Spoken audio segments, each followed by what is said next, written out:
उस समय तत्सद ब्रह्म, यह श्रुति में जो सत्य सुना जाता है एकमात्र वही शेष था। पहले तो ब्रह्मा ने वैसे ज्ञान नहीं था, फिर भी इन पुराणों को हम अभी तक सत्य मानते रहे, उससे ही देखें तत्सद ब्रह्म। अब ये किसके विषय में संकेत है बाद में बताएंगे, पहले हम अपना उद्देश्य देखते हैं। अब 100 पृष्ठ पर देखिएगा। जिस परब्रह्म के विषय में ज्ञान और अज्ञान से पूर्ण, अब ब्रह्मा जी सबसे श्रेष्ठ वक्ता इस ब्रह्मांड का, और वो कहता कुछ ज्ञान कुछ झूठा कुछ सच्चा मैं बताऊं जैसा मुझे पता है।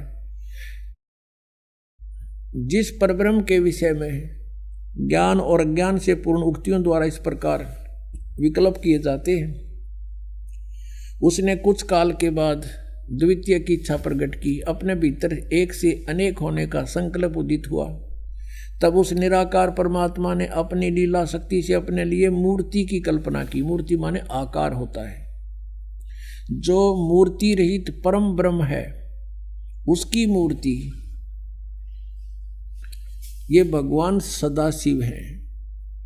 अर्वाचीन और प्राचीन विद्वान उन्हीं को ईश्वर कहते हैं। उस समय एकाएकी रहकर स्वेच्छा अनुसार व्यवहार करने वाले इन सदाशिव ने अपने विग्रह से स्वयं ही एक स्वरूप भूता शक्ति की सृष्टि की, जो उनके अपने श्रीअंग से कभी अलग होने वाली नहीं थी। उस पराशक्ति को प्रधान प्रकृति गुणवती माया बुद्धि तत्व की जननी तथा विकार रहित बताया है।